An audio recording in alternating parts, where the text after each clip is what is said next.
The RX 6600 non-XT currently at $189 is one of the best budget cards out there. Let's see how this card performs on competitive games in 2024. We'll be looking at how this card handles heavy action scenes on these games, which is very critical in these competitive titles. And to make things interesting, we're also going to compare that card against Nvidia's latest 60 series cards, the RTX 4060.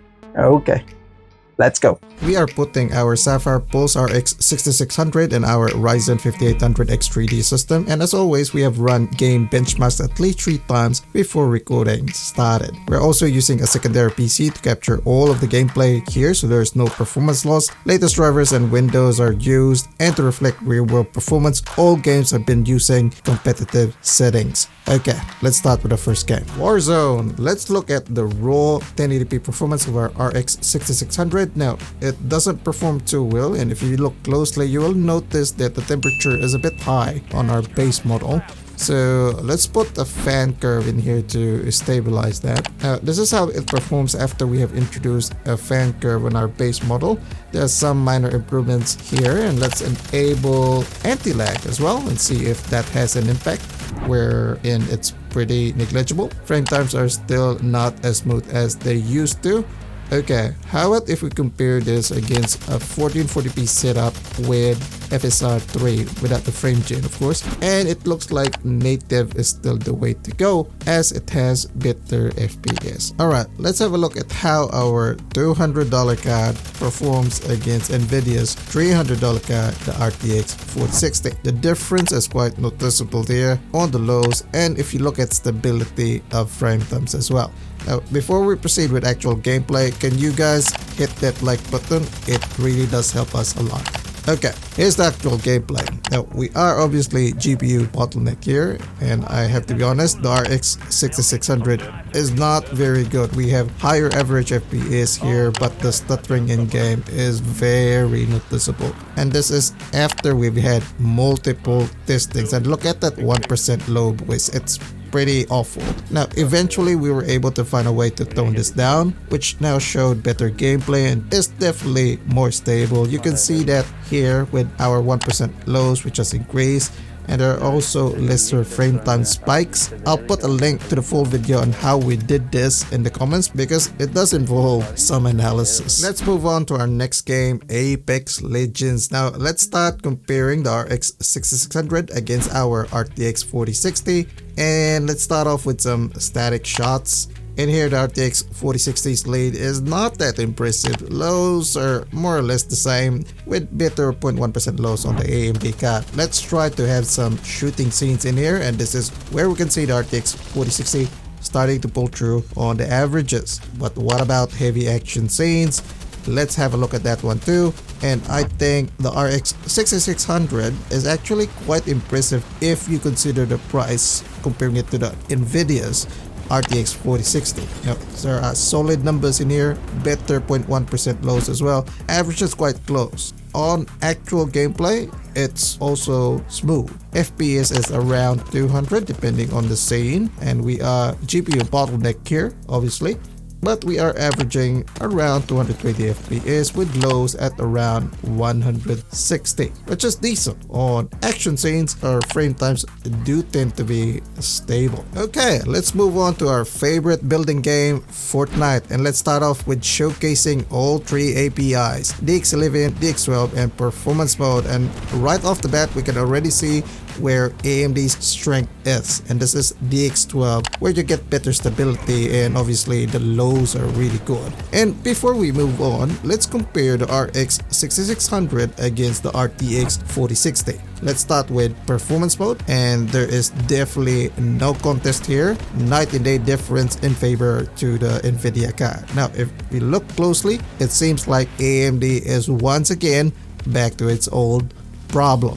The GPU clock for RX 6600 is once again downclocking itself, which is limiting its performance. Let's quickly change that and tweak the settings here.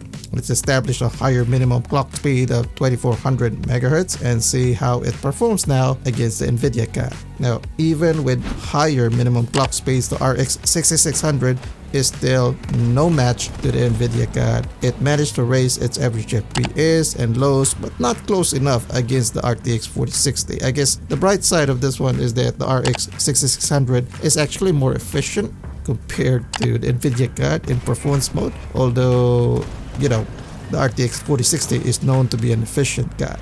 And before we move on, here's the RX 6600 on DX12 against the RTX 4060 using performance mode. Okay, let's move on to in-game. The RX 6600 is actually okay.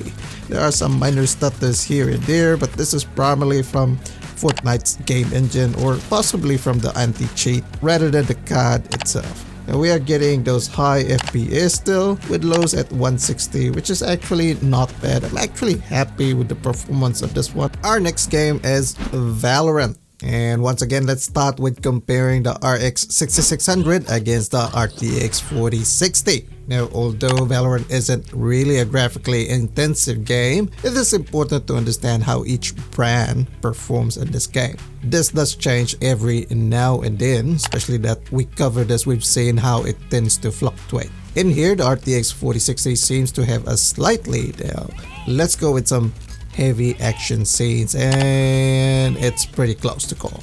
Let's move on to some actual gameplay. And initially, you will notice some frame time spikes on your first few rounds, but this is normal, right? This is fine. After that, it becomes pretty much stable. You will get really high FPS, and take note, your processor plays a huge role in this competitive game. And in our case, it's pretty decent with the Ryzen 5800 X3D. Now, the RX 6600 is definitely a viable option in this game, so let's move on. PUBG, and we are running DX11 Enhanced as our API of choice for this game. Starting off with some basic running shots, and you can see that the RTX 4060 leads slightly in terms of averages against the RX 6600. The lows, however, seems to be more or less the same for both cards. Let's proceed with some action scenes, and as always, I like to use the mortar here because besides having those smokes, it has those explosions which create a sudden GPU load, and this is where we can see where the Nvidia card actually pulls more weight compared to the AMD card. On actual gameplay, you will notice that we will have some frame time spikes